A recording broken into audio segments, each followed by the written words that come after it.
from it. Destiny arrives all the same.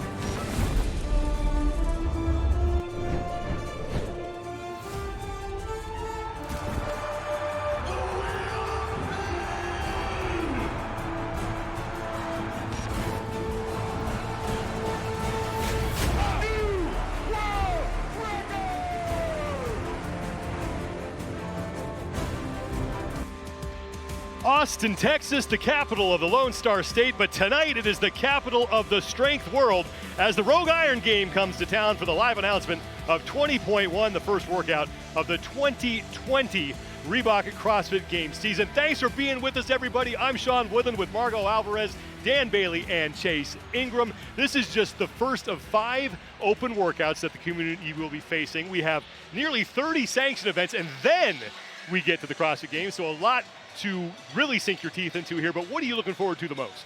I'm looking forward to see which athletes return to the field of competition for those 28 sanctional events. Yeah, 28 sanctionals over 21 countries. I want to see where the biggest throwdowns are going to happen over the course of the 2020 season. I mean, 28 sanctionals over the longest season we've ever seen. So these athletes need to adapt to the physical demand and the mental demand for such a long season. Yeah, of course, we are all here for the big announcement of 20.1, but before we get to that, we're going to get you all caught up on everything not only going on in the world of CrossFit, but also Strongman and in weightlifting. And we want to hear from you. Include your questions for any of the athletes or any of my fellow panel members up here. Use the hashtag RURogue, and you might get your question or comment acknowledged or answered later on in the show. As we go into the CrossFit season, for the first time in a while, we really have basically the same storyline in every division. You have dominance at the top. Let's start on the men's side, where Matt Fraser just won his 4th, looking to become the first man to win 5, and that is a very realistic possibility that happens, Chase. He absolutely does. I mean, 4 in a row, the second man to do that. The other one happens to be here this evening, but Matt Fraser, his goal every single year is to win the CrossFit Games. He has a maniacal focus on training just for that. Some people train just to make it. Some people try to make a sanctioned event. Matt Fraser goes to win. But Matt is starting to be challenged, and that's what we want to see. Strength invites challenge. And Matt got that from the Games this year for the first time. I'm not worried about Matt winning a 4th. I'm just curious about how many he wants to win. If I want to be original, what can't this guy do? I just made this up myself. Good. Just that comment. I'm going to steal that. And the answer is lose at the CrossFit Games. It's going to be 5 for me this year. Yeah, his stated purpose at the end of the 2019 CrossFit Games was winning the CrossFit Games in the next season. That is all he focuses on. He has the talent. He has the support. He has the work ethic. There's no reason he can't go for number 5. Some people may be looking, Margo, at Noah Olson as the man who could maybe stop him. Why could that happen? I think he's someone that's challenged Matt this past year at 2019. You saw him come close. He almost took that title away from him. And I think over the years he's proven himself to fill those weaknesses, fill those holes. He's climbed the leaderboard. And going into 2020, I could see Noah being a contender for that title and taking it from Matt. Yeah, he definitely had a breakout year and a solid performance at the 2019 Reebok CrossFit Games. Meanwhile, on the women's side, look, same story. Tia Toomey, first woman to win 3, and Margo, a very realistic chance that she makes it 4. Yeah, I definitely could see Tia going for 4. She's proven herself year after year. She's having a dominant performance at Wodapalooza, a dominant performance at the Rogue Invitational. Going to the game, she had a 195-point lead over that second place finish. I think she's mentally sound, she's staying injury free, and I think if she can continue to do that going into 2020, I think that she, again, will take that win, and I don't think anyone can beat her or take that 4 in a row from her.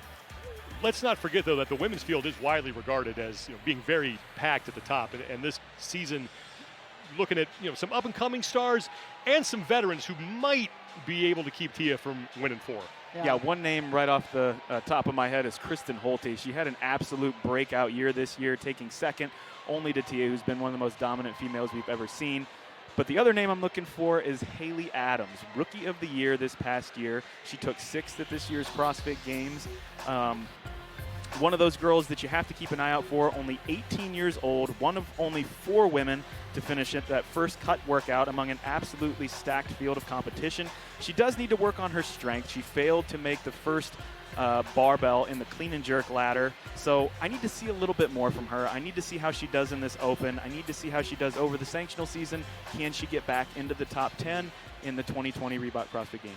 Hey, when you talk about veterans, I mean, you can put out a long list of athletes that have the ability to do well at the CrossFit Games, but I'm going to focus primarily on Katrin Davidsdottir, who has beat Tia Claire Toomey twice at the CrossFit Games in 15 and 16. She has the ability to do so, and in a big fashion. She just hasn't put it all together at the Games the last 3 years. The other is Cara Saunders. The only lost to her by 2 points in 2018. The only concern I have about those two is that as we go on in life, priorities change, more things pile on. Katrin's got a lot on her plate. She's got her book, she's traveling the world, she's got the ESPN. Social situations start to add into the factor. Cara Saunders just had a baby girl. She owns an affiliate. So they have a lot on their plate, more than Tia does, but they are still two of the top athletes I'd like to see push her at the Games this year. Speaking of getting a push at the Games, we thought that was what was going to happen in the team division. Remember, everyone thought that it was going to be so competitive. We have so much talent. Well, guess what? Rich Froning and company go out and they at it again. They just go out and demolish everybody and look dominant while doing it. And this is what they've done the past 5 years of the Games. There's only one blemish, and that was in 2017. And that was only a second-place finish. That's as bad as it's gotten for them. There is a ton of talent in the team division. Everyone acknowledges that. But why is this team so good?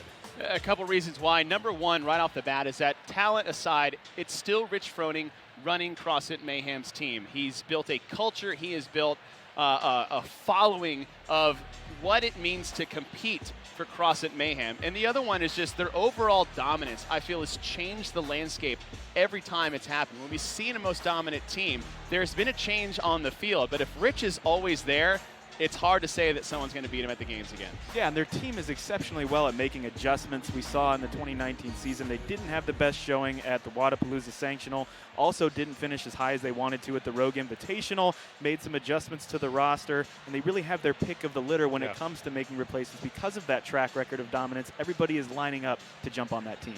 You were actually out there on the field with them at the CrossFit Games. What's it like when you're getting ready for an event and then you look down 2 or 3 lanes and there's Rich Froning and company? Yeah, I mean, you see them and you're aware of them, but you want to make sure that you focus on your plan, your execution, what you need to do for your team. But obviously you're going to give everything you have to make sure you can try to beat them in that workout or series of workouts leading up to the Games. Yeah, well, the 2020 version of CrossFit Mayhem will not be the same as the 2019 version. That's because if you watch the CrossFit Games at the end, Rich announced that Dre Strom is stepping away. That means they had to find somebody to replace him, and I was able to catch up with Rich Froning yesterday, and he made the official announcement as to who is going to be their final team member in 2020. Hi, everybody. I'm Sean Woodland here in one of the fittest cities in the United States, Austin, Texas, with 2 of the fittest men on the planet, Rich Froning and Scott Panchik. They'll be taking part in the live open announcement for 20.1. But first, Rich, ever since the end of the Games, when you guys won once again and you announced that Dre was stepping away, there was a lot of speculation and rumors out there as to who was going to be taking his place. You want to make the official announcement? You want to take it? Here it is. Here he is. How did you come to the decision that he was the right fit? I mean, looking at his track record, he's super fit. We've never really hung out a ton, but we've known each other in the past, competed against each other in the past. Knew he's super competitive. Knew a little bit of his background from other people that, Ben and some of those other people that have done like team series events with him, and knew it would work out pretty well. So reached out to him last year, I guess, right before the Games, once we kind of found out Dre was stepping away, and needed to come up with a plan, I think, kind of before that, before he kind of got snatched up by another team. So we talked a little bit and kind of set that plan in motion. Scott, you've had so much success on the individual side. Why make the decision now to go to the team competition? Yeah, I mean, I've been doing it for 8 years, and I'm just excited to take on a new venture. I've always played team sports growing up and enjoyed that, and I know, being part of Team Mayhem is going to give me that opportunity to keep competing for a long time. What do you think you now bring to this team that has so much experience on it? I think some of the experience and the things that I've learned being an individual definitely carry over in events leading up to the Games and at the Games. So I think that experience will definitely help. I would wish you good luck, but you're not going to need it this year with all the talent you guys have on that squad. But I will wish you good luck in the open announcer 20.1. Any guesses as to what you might like to see? Something simple, it's going to hurt. That's my guess. That's my guess. Spot on, for sure. It is now officially official. Scott Panchik joins CrossFit Mayhem. And if you're another team out there right now and you were hoping that, maybe this is our year, is there any way you can give them some hope right now? There's not a lot. Not a lot of hope left. On paper, absolute dominance. Again, it looks like Mayhem is going to do this for the team event in 2020. There's still some questions I have. So how does Scott function in their system? And one of the things that we know has always been so great about CrossFit Mayhem is that they function so well as a team. And that's mostly because they all train in the same area. They're always together working out things on the worm and all the little niches that have to be done well to do well as a team. So now they have 2 athletes that are not in Mayhem. They're going to have to travel there to get together. So how's that going to kind of impact the team? I don't think it's going to do a whole lot, but we'll see moving into the 2020 season. They still have to go out and win. Yeah, I agree. I think that group cohesion is going to be really important, making sure you have all those athletes coming together. Obviously, you've seen China travel there and do that, but 3 of them working together. Now you have 2 individuals that are not going to be there, so that might play a part. But again, I think they have enough leadership from Rich that they're going to do a great job going forward to this year. Look, it wasn't that long ago when these 2 were rivals in that Central East Regional. You know all about that, and then the Central Regional for about 3 years. And Chase, you were there in 2014. Where Scott basically went toe-to-toe with Rich, and there were some people who thought, maybe this is the year that Scott winds up on top of the podium and bests Rich. I mean, that was the big thing coming out of that 2014 Central Regional, is that can Scott finally topple Rich, not just at regionals, but at the CrossFit Games. And this was in the peak of the Rich Froning era when he seemed to be unstoppable. So when you're talking about adding Scott Panchik, who in my opinion, aside from Rich, aside from Matt, Scott Panchik is one of the best male individuals to ever compete at the CrossFit Games. He should be in the likes of the Ben Smiths, just like everybody else should, but he's just always been outside of that. So adding Scott Panchik to this team is going to change it dramatically. Right, and Dre had all the experience on the team side of things, and you don't want to sell him short. He has some amazing accomplishments. You can see that on your screen. But Scott, with the best open finish, was in 4th in 2016. A great game showing this last year, and then 8 individual games appearances. He knows what it's like to compete on the big stage, and the rich are indeed getting richer. But we have a long way to go before we find ourselves in Madison. We have to get through the Open. We have nearly 30 sanctioned events, and then we can start getting serious about Rich Froning and Mayhem at the CrossFit Games. But let's take a look at what the season does look like. And of course, we're kicking things off here in Austin, Texas for the announcement of 20.1. So the Open goes October 10th through November 11th. The Rogue Invitational Qualifier, those dates have just now been released. January 10th, that gets going. Sanctional season for the 2020 CrossFit Games starts November 22nd and goes through July 7th. Rogue Invitational, it's a great event. You're going to want to go to roguefitness.com and pay attention to their social media outlets for all the information on that. And then we find ourselves in Madison, Wisconsin next year for the 2020 Reebok CrossFit Games. Of course, the road to Madison gets started tonight, but the road to the Arnold Strongman Classic is almost done. The qualifying events for that extravaganza are already going on, and the most recent one was held in Barcelona, Spain. It was the Arnold Europe. Brian Shaw there with Arnold Schwarzenegger himself. Brian Shaw, a 3-time winner of the Arnold Strongman Classic. Mateusz Kaliszkowski, he's an up-and-comer in the sport of strongman. Event number 1 was the log, and Brian Shaw had good solid reps on that implement, but Mateusz Kaliszkowski excels at this, and he goes on to win the first of 5 events. The yoke carry was second. Matjaž Belšak right there trying to get himself back to the Arnold Strongman Classic representing Slovenia. Jerry Pritchett, another man who's also looking to get back there. Mikhail Shivliklov closest to the camera. He was part of this event, but it was Alexei Novikov, the youngster who made his debut at the Arnold Strongman Classic this past year, who wins that event. On to the Farmer's Carry, and those Slater logs might look familiar to some of you. They were used in that Strongman Sphere event at the CrossFit Games in 2017, and it was Mateusz Kaliszkowski on the left, out-dueling Jerry Pritchett, which is big for Kaliszkowski because Pritchett really excels at these events. He set the record in the frame carry a couple years ago at the Arnold Strongman Classic. Deadlifts for reps, that was up next. Brian Shaw, a deadlift specialist, really does well when he gets a barbell in his hands, but he's been battling a bit of an injury bug, had a bad hamstring at the Arnold Strongman Classic, didn't get the performance he wanted. JF Carone right there is the man who wins, and then the final event, the arm-over-arm pull. Novikov looking for his second win, but Mateusz Kaliszkowski had different thoughts. He wins that event, and he's heading back to the Arnold Strongman Classic. I'm a little bit tired because it is my 11th competition this year now. But it's not so big pressure for me, this competition, because like I said, I have quality. But for sure I want to be the top because I'm doing for the winner.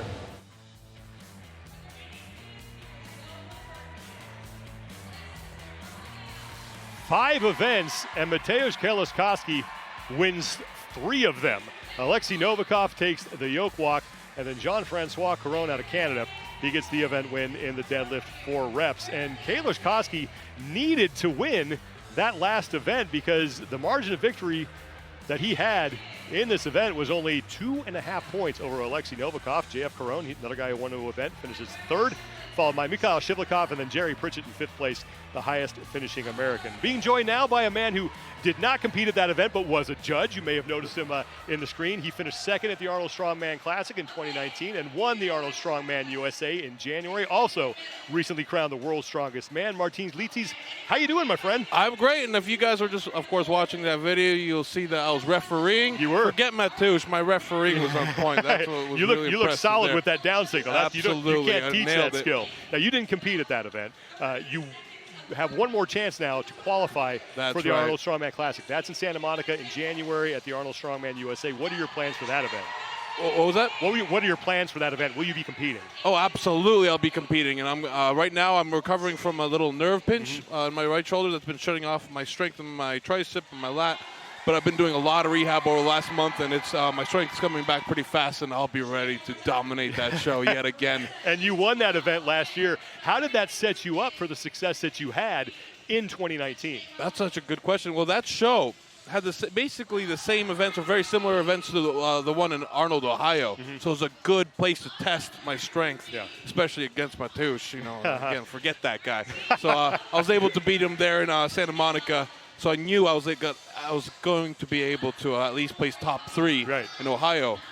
Yeah, and that's exactly what you did. You go to the Arnold Strongman Classic, you finish 2nd, you win the Wheel of Pain, which is a phenomenal performance. I trained that one like crazy. Yeah, what did that do for your confidence now as you move forward? Well, the crazy thing is in Ohio, I found that with Hafthor Bjornsson there, like, you know, one of the strongest guys to have ever lived, and a big, you know, he's one of my idols. Yeah. I was so close to him.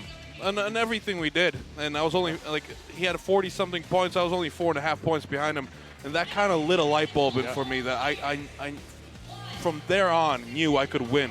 I could truly win the world title. You got to qualify first, but if you get back there, you mentioned Hafthor. He's going for his 3rd straight win at the Arnold Strongman Classic. Yeah. What is it going to take for you to beat him? It's number 1 to get back onto that show. Number 2, of course, heal this nerve thing fully. And then if those 2 things are in line, I'm going to win. Okay. I hope you make it because I really want to see you compete there. Back there. You recently won World's Strongest Man for the first time in your career. What moments in that event stand out to you?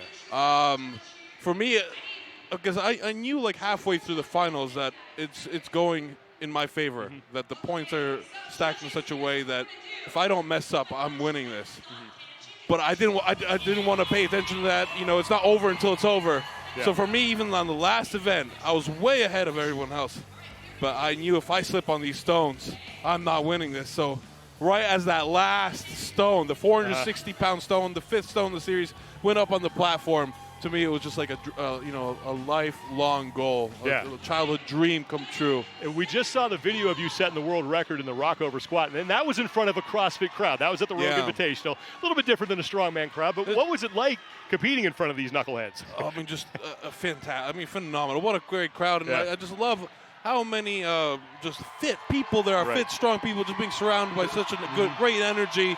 And everyone just so excited to see me, this big strongman guy, entering their world and showing off what I could do. Well, listen, man, best of luck. I really hope to see you compete in Santa Monica and hope to see you compete so again much. I at the appreciate Arnold it. Strongman Classic. Martins Licis, everybody. The Dragon.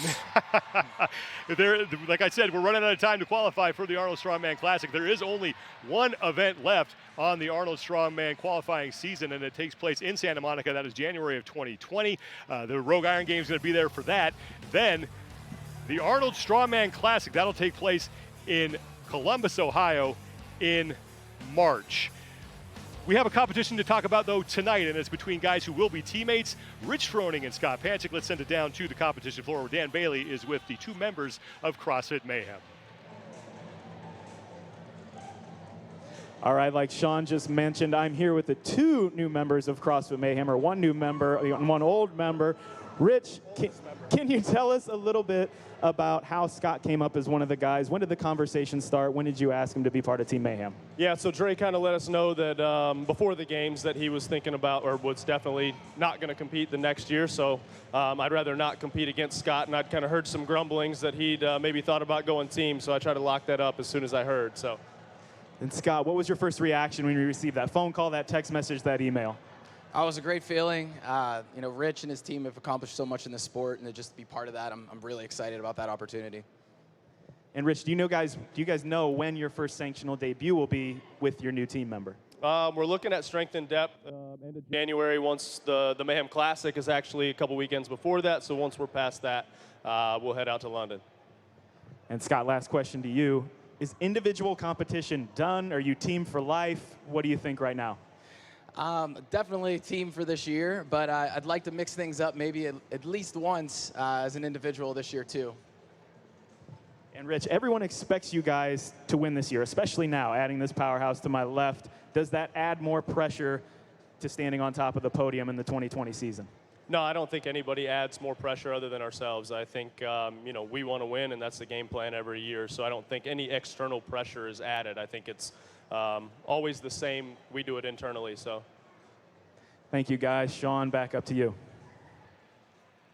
Thank you, Dan. And, of course, Rich Froning and Scott Panchik. They can throw around a lot of weight. I'm being joined now by a woman, though, who can certainly move a barbell. She is the world champion in the 71-kilo division and a member of Team USA. She is Kate Nye. Kate, first off, congratulations on an unbelievable performance at the World Championships. What was that whole experience like for you? It was just so awesome. It was my first World Championships, and I just wanted to do my best I could for Team USA, so it was a great experience. Some people might not be familiar with exactly who Kate is. Let's take a look at just some of her accomplishments and why she's such an impressive young athlete and such a great up-and-comer for Team USA. I mean, look at we're going to talk about this in a second, but that 112-kilo snatch at the World Championships, you broke 5 records. What was it like finally hitting that lift? It was so surreal because I've been working at that weight for a really long time, so knowing I'm ending my junior career pretty soon and being able to hit that at one of my last meets as a junior, it feels awesome to get that world record because, yeah, it was just really awesome. And for our viewers who are trying to do the math in their heads, that's 235 pounds. Mm-hmm. That's what you hit. Can you just talk us through the lift here from setup to execution? What do you think when you address the bar, and then what goes through your mind now as you make the lift? Before I lift on the competition platform, I really just think about attacking the bar, and it's just me and the bar. I try to make all external things go to the back of my mind. That doesn't matter anymore. So, yeah, I just went up to the bar, and I just thought of attacking, and I think of keeping my chest up and keeping the bar close, and next thing you know, it's over your head, and it was really cool to do that. Yeah, well, okay, now you do that, and then you hit a 136-kilo clean and jerk. You sweep the gold medals in the 71-kilo category.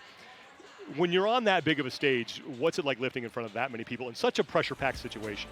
Like I said, I really try to not focus too much on the things outside of me and the barbell. Because I think if you do let that get to you, it'll negatively affect your performance either way. So I really just think about me and the barbell, and afterwards I can let all those emotions flood in and, get excited about, who's watching and, what records I broke. But, yeah, it's really cool to, like I said, be able to do that for USA weightlifting and the biggest stage I've ever been on. Yeah, so that was really cool. You are now the youngest U.S. woman to win a world championship. Okay, how do you know? Like, where do you go from here after doing that? Yeah, I mean, I haven't made an Olympic, so I definitely want to get there. Other than that, I just want to keep doing my best and keep representing the USA the best I can because that's what I'm trying to do. Let's talk about the Olympics for a second because you're moving up weight classes to 76 kilos. I know it's an involved process to get yourself to Tokyo. Yeah.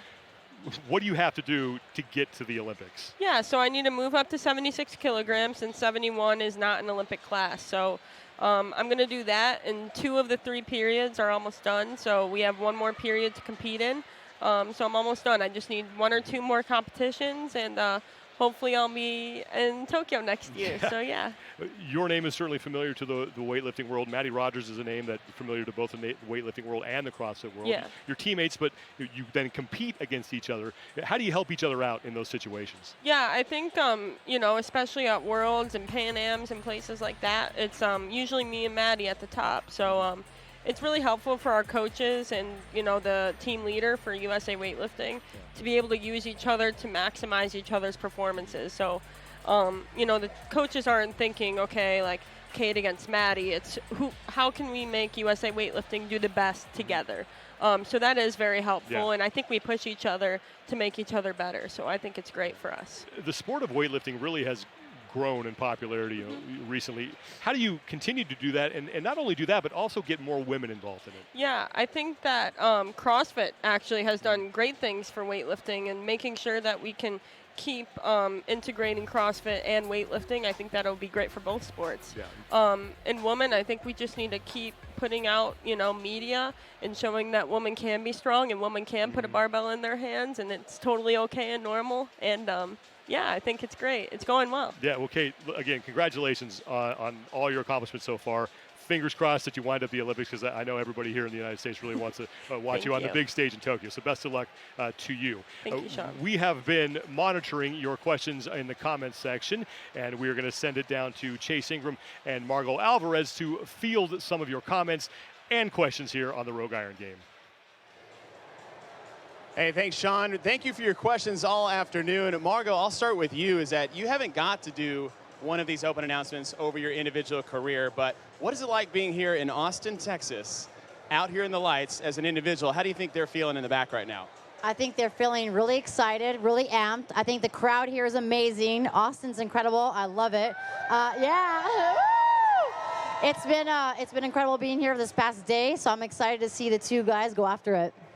Touch more on your individual moving to team side. Now that Scott is going to CrossFit Mayhem, how do you think he's going to fare moving into that team role versus an individual? I think he'll do really well. He has some experience from the team series in 2014 and 16, and I think he's going to fit really well with the team Mayhem, with Rich and the other individual athletes that are on there. I think they have great cohesion. I've been around him as an individual and spent some time with them, and I think they're really going to mesh well, so I think it's going to be perfect. That's questions for us. Sean, I got a question for you. What's 20.1 going to be? Oh, man, I have no idea, and I can't wait to find out. That's going to do it for us here on the Rogue Iron Game pre-show. But the big announcement is coming up. Teammates now going head-to-head. Rich Froning taking on Scott Panchik live from Austin, Texas. It's the first of 5 open workouts, and we're getting things kicked off here tonight in front of this awesome crowd. The big announcement, 20.1, the 2020 Reebok CrossFit Games season get kicked off now. The Rogue Iron Game from Austin, Texas is brought to you by Go Ruck. Founded by a Green Beret, Go Ruck is pioneering rucking as a fitness activity. Ramwad, range of motion workout of the day. Check out ramwad.com for more info. And Rogue, don't weaken.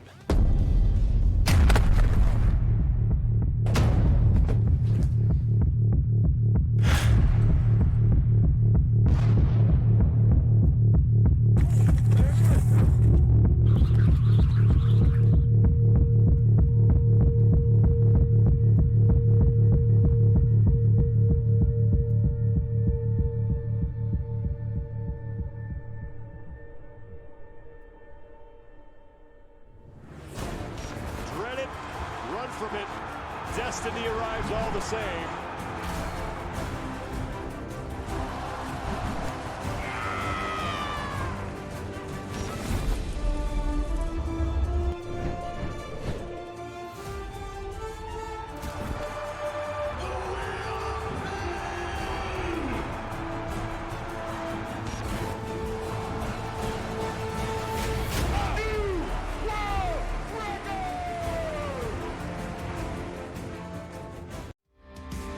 The road to Madison starts in Austin. Welcome, everybody, to the Lone Star State, where, yes, everything is indeed bigger in Texas, and we have a huge matchup for you tonight as we announce 20.1 to get the 2020 Reebok CrossFit Games season underway. Thanks for being with us here, everybody, in Austin, Texas. I'm Sean Woodland with Margot Alvarez and Chase Ingram. Dan Bailey will be around here in just a little bit, but if you're just joining us, first of all, shame on you. That's why Dan isn't here. He's off crying because he's been insulted. But we have one big announcement coming up. We have already heard another big announcement, and that is the confirmation that Scott Panchik will indeed be the fourth and final member of CrossFit Mayhem Freedom for the 2020 season. Talked about it earlier, but again, like, what hope do other teams have now that this is official? I'm changing Scott's name from Panchik to Paycheck. Okay. I think it's going to be really hard for any other team to come in and take that spot away from Mayhem. They lost a minute on the swim paddle event by losing Dre, but by bringing in Scott, they have years of experience, consistency at the top. That's just going to add to Team Mayhem, and I think it's going to be really hard for any other team to come in and beat them. I'd take a minute loss in the swim to an 8-time CrossFit Games individual athlete that's been in the top 5, 6 of the 8 years he's done it. But I can.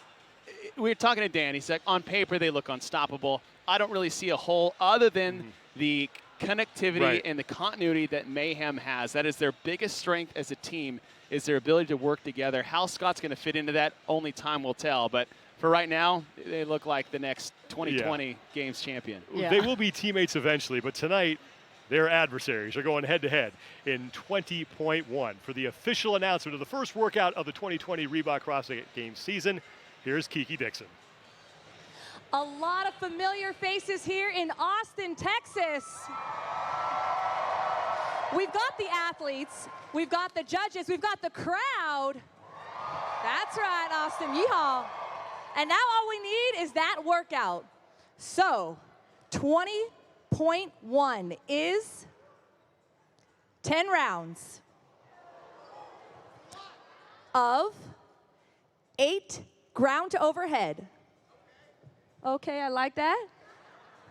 And 10 bar facing burpees. The weight, 95 and 65 pounds. The time cap, 15 minutes.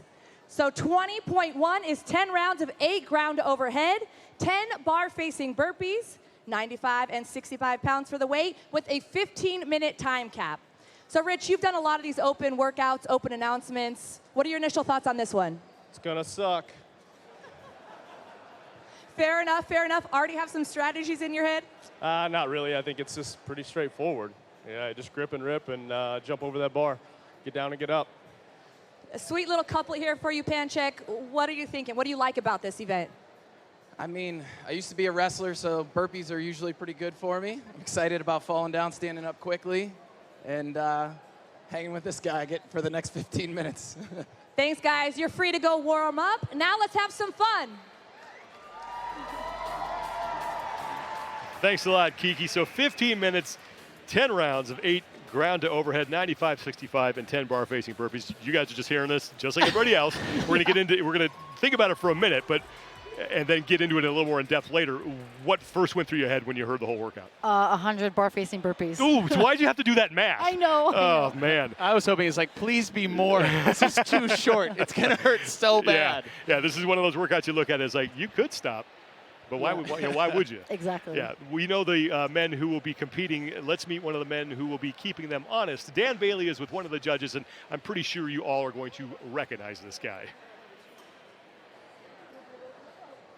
Thank you, Sean. I'm down here with Adrian Bosman. Boz, with this workout, let's hear it a little bit. Come on, Austin, we got Bosman. All right, with this workout, what are you expecting from the athletes? What are you looking for?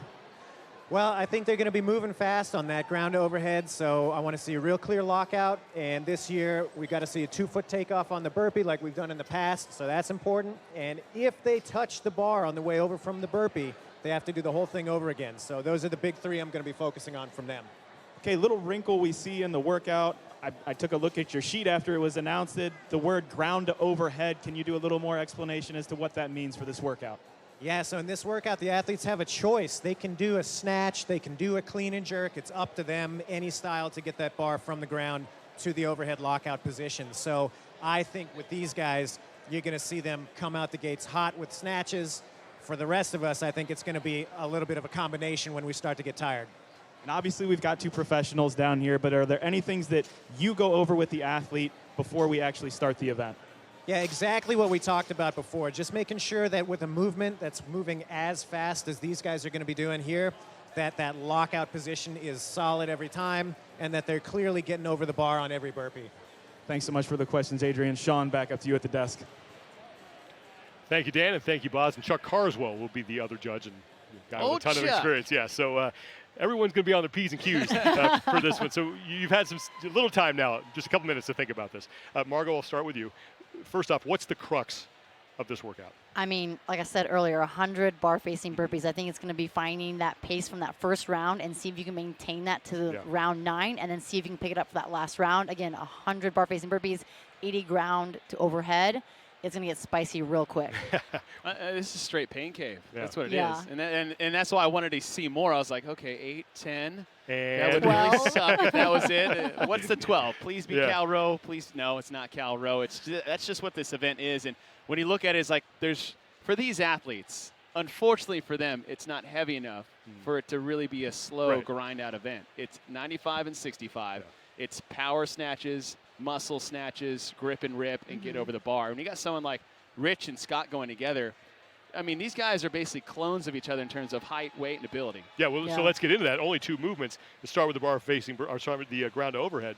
Who has the advantage on that? I mean, I would say Rich on that movement. Okay. He's very consistent in his movement. Barbell cycling, I mean, I would say he's almost the king of that. He's smooth, he's consistent. He's not going to go out super hot in the beginning. But again, whatever pace he has, he's going to be able to hold that to the very end versus dying off on other athletes. Right. I think 100% that's where Rich is going to get his advantage, because he's a majestic mover when it comes to a barbell, especially with snatches and muscle snatches. But I do believe that Scott has an advantage on the bar facing burpees. Okay. When you think about 7 minutes of burpees, thank God that was not the event. I was really worried that's what it was going to be. But 7 minutes of burpees, Scott Panchik tied for the world's best score. I think it was 165 or something absurd to that nature. You're talking about a wrestling background. He is not afraid to push the pace on the burpees, and that means they're not afraid of the barbell weight either. So it's going to be a good back and forth for 10 rounds. All right, let's get into our workout predictions presented by Ramwad. No matter what the workout is, Ramwad can help you prepare for whatever comes next. Who do you like, Scott Panchik versus Rich Froning 20.1? For this one, I'm going to take Rich. Why? Because I think even though Scott might have him on the burpees, that cycling of the reps is going to be in favor for him. And I think, again, consistency on being able to pace, Rich has that. Who are you going with? I'm going to go with Scott. Okay. And not just because Margot picked that, it's because Scott is the new kid on the block in the Mayhem community. And if you've ever been a bro coming to a CrossFit gym for the first time, the only thing you want to go there is ball out in your first workout with your homeboys. So I can see Scott trying to do that today. And remember, we talked about this earlier, though. Bar-facing burpees, they were really close in regionals that one year. It was a fantastic finish. All right, 20.1 is going to get us kicked off. It's the first workout of the 2020 Reebok CrossFit Games season. Down to the floor, Kiki, let's get this going.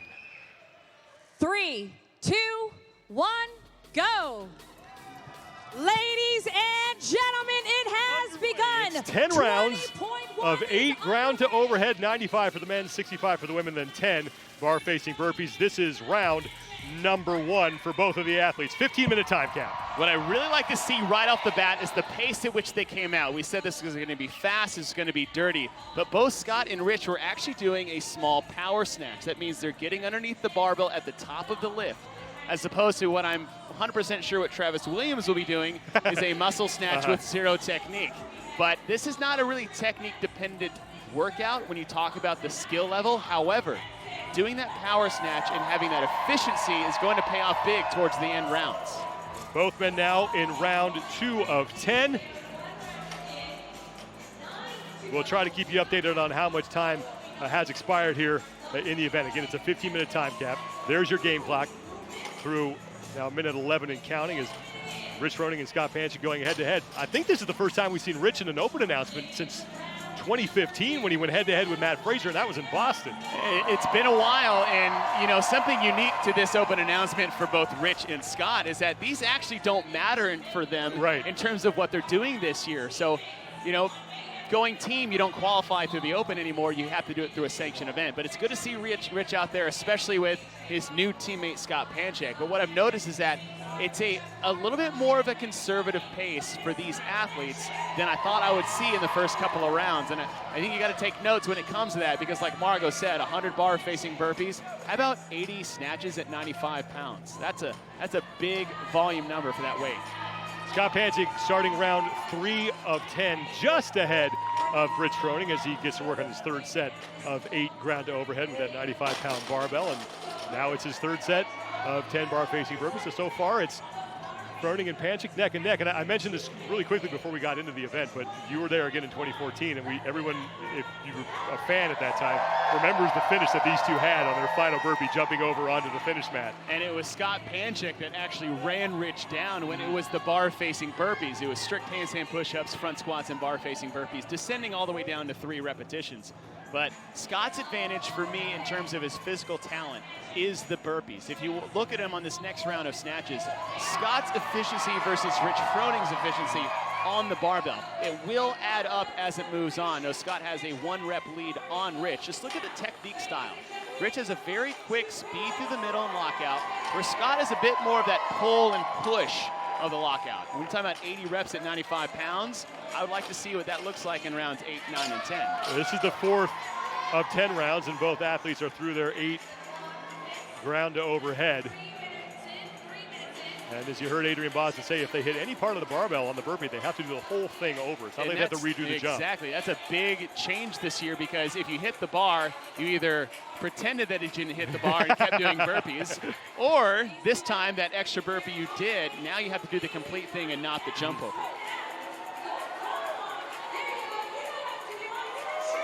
Panchik and Froning neck and neck as they are now in round 5 of 10.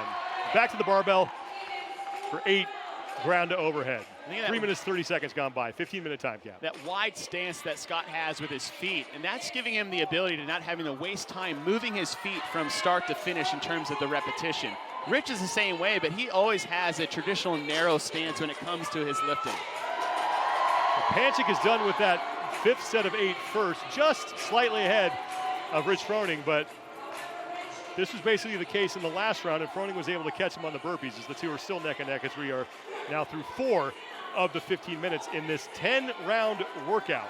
Hey, think about the caliber of athletes trying to qualify for the CrossFit Games out of the Open, because that is now what the Open stands for.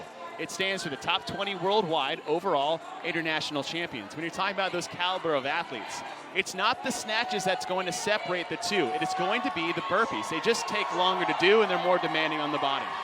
As Panchik is now starting round 6, and he's opened up a little bit of a lead on Rich Froning.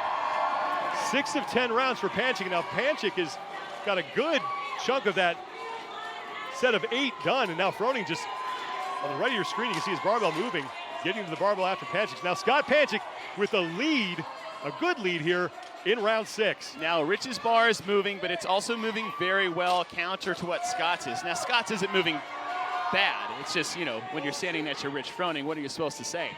The thing that Scott's making his hay on is these burpees over the bar. Now the one difference between that last set, though Scott got about a 7-rep lead on Rich, is that Rich stopped the chalk to get set for his snatches. Scott hasn't done that yet, and it's gonna come unless those sweatbands are serving their purpose like they should be. But it's Texas, it's hot, it's getting sweaty, so Scott might lose time if he ever has to go back to the chalk like Rich did. Scott Panchik now into round 7 of 10 as we approach the 5.5-minute mark, so neither one of these men are even gonna be remotely in danger of getting time cap. That time cap again is 15 minutes. And now Froning getting started on his 7th round. So Panchik maintaining his lead here in round 7.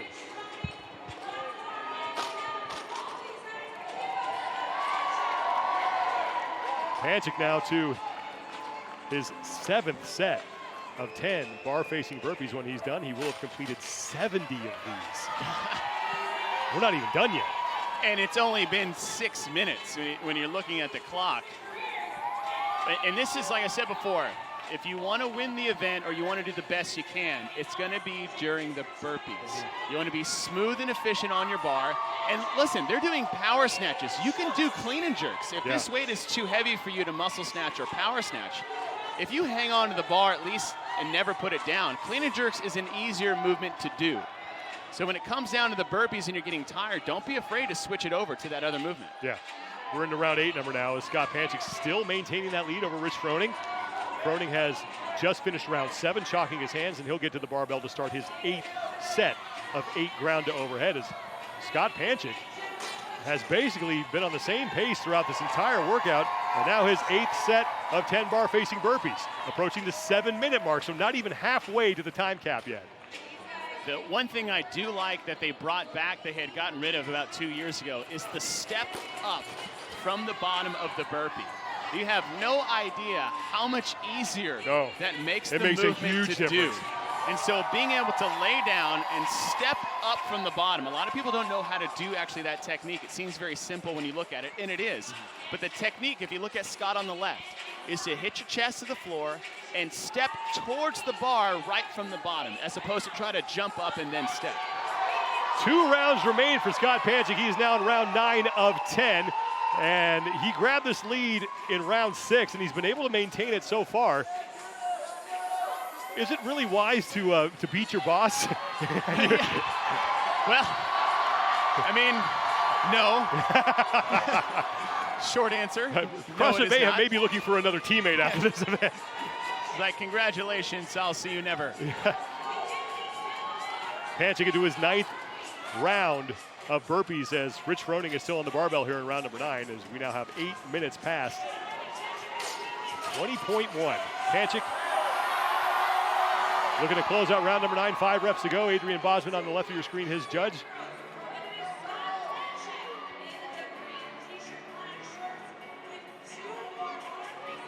And Sean, like you were saying earlier, it's just the tempo of Scott Panchik. It's not a manic pace. It's not a sprint. Rich is still moving very well. But when we're talking about 100 burpees, that's when halves of seconds matter. You put that all together, that's a 30, 45-second advantage by just moving a little faster on the burpees. Final round for Scott Panchik as he looks to take home bragging rights over his teammate Rich Froning, as the two of them will be half of the CrossFit Mayhem team that will look to win yet another CrossFit Games championship where they eventually get themselves to Madison. 10 more burpees remain for Scott Panchik.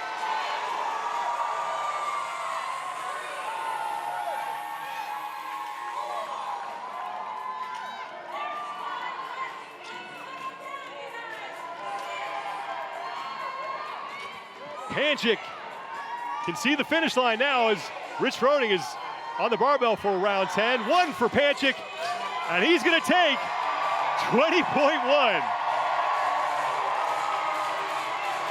Sean, I am sweating profusely out of the nervousness that I now feel after watching this event. Do you think they're both driving home together? It's either that or, I tell you what, if the guys had to do it, guess what the girls are going to be doing on Friday? Yeah, exactly. Rich Froning looking to close things out as he's trying to get inside of 10 minutes. Again, it was a 15-minute time cap, 10 rounds, 8 ground to overhead at 95 pounds for the men, 65 for the women, and 10 bar facing burpees. You don't see this a lot right here. Someone cheering Rich Froning through a workout. And now Froning is done. So competitors no more. They are now teammates from here on out. But 20.1, if that's what these guys are feeling going through it, imagine what the rest of us are going to be feeling like. I wish that time cap was 5 minutes slower. That's what I wish. Less suffering.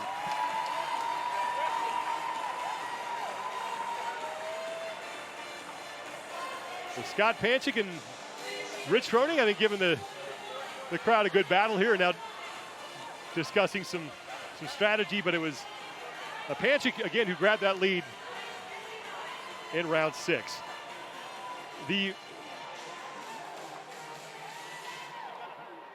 We'll have the final score and the official time.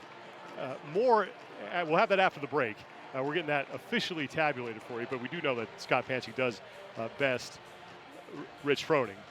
The Rogue Legends series is a documentary series that celebrates the stories of the men and women who shaped strength history. Chapter 4 is coming out now as soon, and here's a trailer for Chapter 4 of that series, Sanduina. Back with more after the break.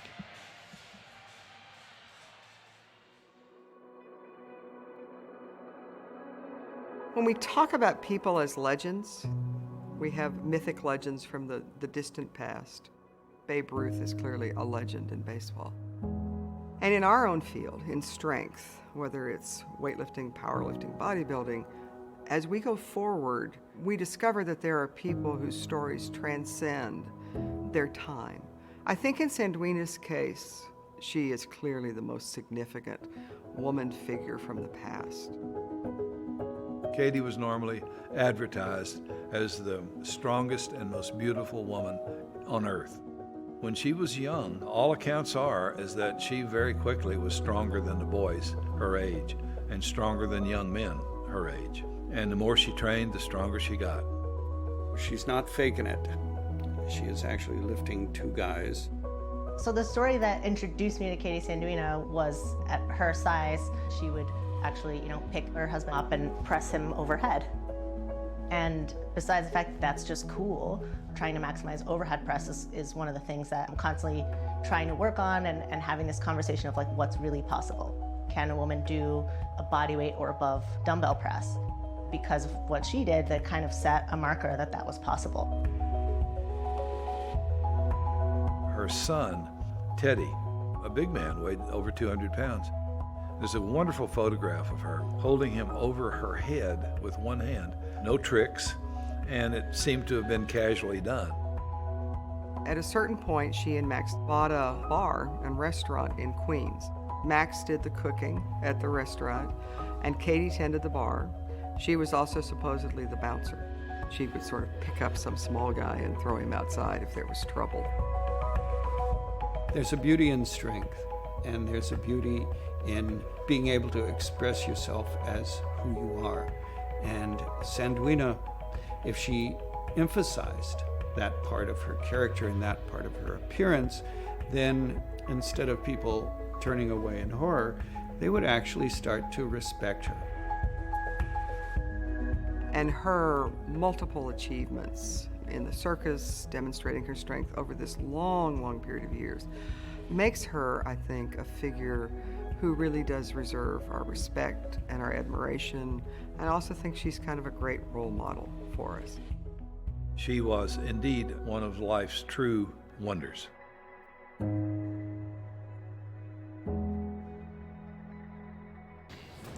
The Rogue Iron Game from Austin, Texas is brought to you by GoRuck. GoRuck, founded by a Green Beret, is pioneering rucking as a fitness activity. Ramwad, range of motion, workout of the day. Check out ramwad.com for more info. And Rogue, don't weaken. Back here at the Rogue Iron Game desk, we have just seen Scott Panchik best Rich Froning in the 20.1 live open announcement. Margot Alvarez back here with Chase Ingram. What'd you think of that? It was a pretty good battle. I mean, you picked Rich, you picked Scott, so we're going to check out the big brain on Chase. I know. No, I think they did a great battle. I think it came down to the burpees. Yeah. Scott just being able to rebound, have that chest hit the floor, right back up again out of that rep for rep. 100 reps. Scott took it obviously there, but I think it was a great battle. It's kind of what I thought going in terms of what this workout was going to end up being like, seeing like, and feeling like. It's just from start to finish, just a grinder, pain cave, as Bill Grundler likes to put, an acid bath style type event where there's just no escape. There's no escape from the snatches. You can do snatches, you can do ground overhead, and the burpees are just going to crush everybody. Yeah, well, let's take a look at how it all went down. And again, it was, like you mentioned, the burpees and Scott Panchik, and they were even for about half of the workout. Then in round 6, that's where Panchik was really able to kind of step on the gas and separate himself. He built a lead and he was able to keep it. And he did it with transitions from burpees to bar and how well he paced his burpees from start to finish. The big deal here is that it's the burpee pace. A rep for a burpee takes about twice as long as a rep for a snatch. Agreed. Right? So the benefit there is actually in the movement that takes longer to do is where you want to put the most time and effort in, and that's what Scott did. Yeah, I think, again, like cycling his reps, being able to rebound from the floor is going to be really important. That transition time from the bar to the floor is important. If you take an extra breath or hang out there, bend over, it's going to, again, add shock. It's going to add time. The biggest thing is be that transition from that one movement to the next and being able to cycle through that reps and cycle through those rounds as fast as possible. Scott Panchik by about 40 seconds over Rich Froning. Let's send it down to the competition floor. Dan Bailey standing by with Scott Panchik and Rich Froning. Thanks, Sean. I'm down here with Rich and Scott just after they finish the workout. Guys, one big question I'm sure is on everybody's mind. When does the workout get real? When does it start to set in?